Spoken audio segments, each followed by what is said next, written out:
O Senhor esteja convosco. Ele está no meio de nós. Proclamação do Evangelho de Jesus Cristo segundo Mateus. Glória a vós, Senhor. Naquele tempo, os discípulos aproximaram-se e disseram a Jesus: Por que tu falas ao povo em parábolas?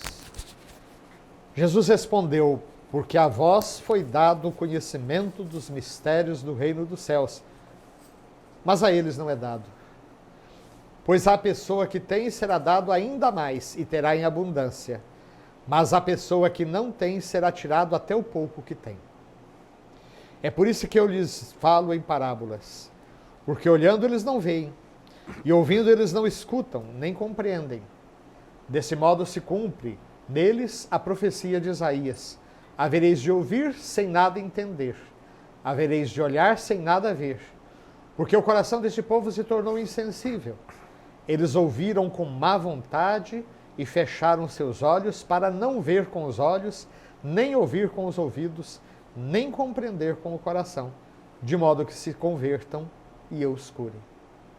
Felizes sois vós, porque vossos olhos veem e vossos ouvidos ouvem. Em verdade vos digo, muitos profetas e justos desejaram ver o que vedes e não viram, desejaram ouvir o que ouvis e não ouviram. Palavra da salvação. Glória a vós, Senhor.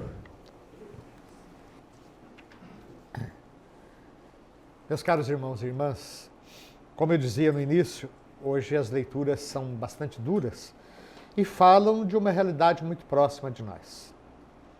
Essa primeira leitura, ela faz a comparação muito comum na Sagrada Escritura entre o tempo do namoro de Deus com o povo, que é o tempo do deserto, mas mesmo no tempo do deserto, se nós olharmos o livro dos Números, foi um tempo marcado pela rebelião, opressão, conversão. Rebelião, opressão, o grito do povo, a salvação de Deus, e aí a conversão e depois um tempo de estabilidade. Mesmo assim, o tempo do deserto sempre foi considerado pelos profetas como os tempos do primeiro amor. E, inclusive, o tema do deserto se tornou muito usado na teologia espiritual, de modo que muitos místicos se servem dessa expressão para falar dos momentos de intimidade com Deus. Me lembro de um livro que marcou a minha adolescência, de Carlos Carreto, e que se chamava Deserto na Cidade. Era uma uma série de recomendações que ele trazia justamente para ajudar as pessoas a viverem, mesmo no burburinho da grande cidade, momentos de deserto. Ou seja, ser contemplativos na ação. De modo que o profeta aqui vai comparar esse tempo do primeiro amor com a situação seguinte, subsequente de Israel. Porque se nós tomarmos o livro de Josué, é a mesma história. O livro de Josué, ou melhor, desculpem, o livro dos Juízes, é inteirinho marcado nesse esquema. O povo está em paz, o povo se corrompe, ele vai em busca de outros deuses, os inimigos atacam, o povo clama, Deus suscita um líder carismático, que é o juiz, que então conduz o povo de novo à libertação. E aí, paz de novo, o povo peca, se corrompe, procura outros ídolos, por causa disso se torna vulnerável, ele se afasta de Deus, os inimigos atacam, o povo clama, vem o juiz suscitado por Deus, que liberta o povo, e de novo o povo volta à sua normalidade, digamos assim.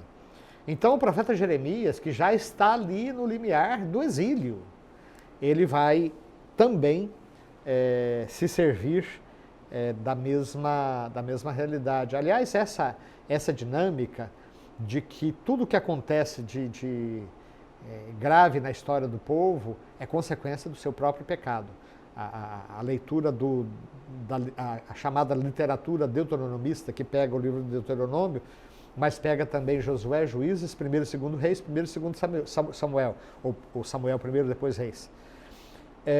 Sempre se servem desse esquema.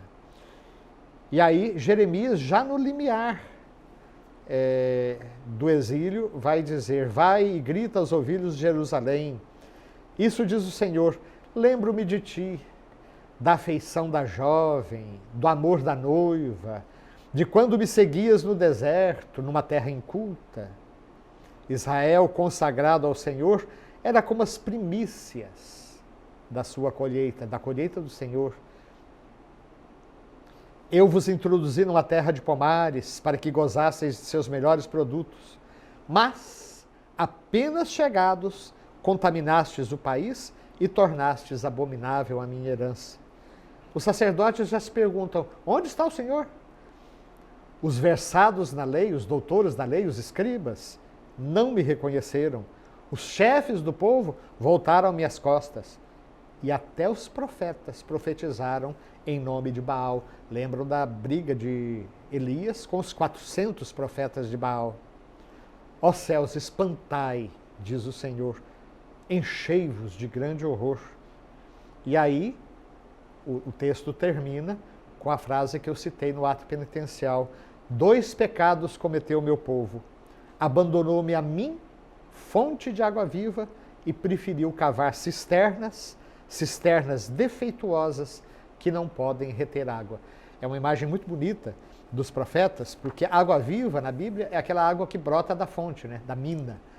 Enquanto que no deserto eles cavavam cisternas, tinham que isolar, impermeabilizar a cisterna, usando normalmente betume ou algum outro produto, mas era uma impermeabilização nem sempre perfeita, né? Então, o meu povo abandonou a mim, que sou a fonte das águas vivas, e preferiu cavar cisternas defeituosas que não retêm água. Vejam como a história de Israel, a história do Israel da Bíblia, é a história do povo de Deus, a nossa história ainda hoje, porque tantas vezes nós temos que voltar às origens.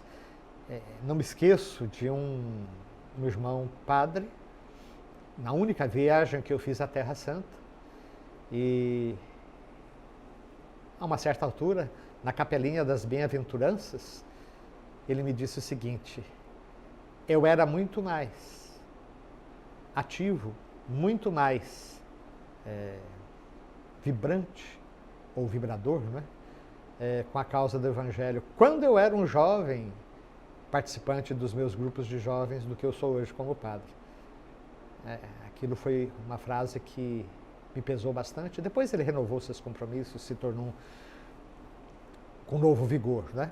Mas isso é a história de muitos de nós, que olhando para o passado a gente percebe: puxa vida, quando eu me converti, quando eu fiz aquele retiro, quando eu fiz aquele encontro, aquela experiência de oração, enfim, eu saí de lá botando fogo para os olhos, querendo converter o mundo. E hoje eu sou essa massa assim, amorfa, e que, como diz o mineiro, não fede nem cheira. E Jesus vai trazer essa expressão, ou melhor, vai trazer essas mesmas ideias para o seu ensinamento em parábola. Porque o método de ensinar em parábolas era um método comum entre rabinos, e a bem da verdade, ainda hoje a teologia fundamental vai nos ensinar que a melhor maneira de falar das coisas do reino de Deus é justamente através da analogia, das comparações, das histórias, das parábolas. Porque Deus é um mar de mistério. E a vantagem da analogia, da comparação, é que ela revela, ou melhor, ela expressa verdades de Deus, mas ela deixa o mistério continuar sendo mistério. Quando a gente diz que Deus é Pai, é óbvio que a gente está fazendo uma analogia. Porque o que a gente conhece de pai? Os que nós temos aqui na Terra. E os pais que nós temos na Terra nem sempre são bons. Tem pais violentos, tem pais que abandonam, tem pais que traem, tem pais que traem, né? Então, muita criança, quando fala que Deus é pai, ela se retrai. E já vai dizer, de pai já basta que eu tenho lá em casa, eu não preciso de um lá no céu, e todo poderoso ainda por cima. Então, quando dizemos que Deus é pai, nós estamos falando por analogia, porque dá a entender o que é Deus e, ao mesmo tempo, Deus é pai muito acima de qualquer paternidade que a gente possa conhecer na Terra. Aliás, a Bíblia que fala, Ele é a fonte de toda a paternidade na Terra, né? Então, quando a gente usa de comparações, de parábolas, de historinhas, é de se esperar que se transmita as realidades do mistério sem querer abarcar a totalidade do mistério. Então, Jesus contava muitas parábolas. E, no entanto, aqueles entendidos, de novo, como foi lido no profeta Jeremias, os sacerdotes, os doutores da lei, vários fariseus, que eram um partido religioso, os saduceus, então nem se fala, não entendiam. E é por isso que a gente precisa ter muito presente, meus queridos, que a Bíblia pode se tornar letra morta se ela não se tornar acontecimento na nossa vida. Estudar a Bíblia, qualquer historiador faz. Estudar a Bíblia, qualquer cientista da religião, pode ser até ateu. Aliás, é uma coisa que ninguém sabe, né? Ou pouca gente sabe. A diferença entre o teólogo e o cientista da religião. Você, para ser cientista da religião, você não precisa ter compromisso com fé nenhuma. Você não precisa ser um crente para ser cientista da religião. Você vai estudar a religião como você estuda sociologia, como você estuda história, qualquer outra coisa. Para você ser um bom teólogo, você precisa de ter fé, porque a teologia é a ciência da fé. É a fé à procura do entendimento. Então, estudar a Bíblia qualquer um faz.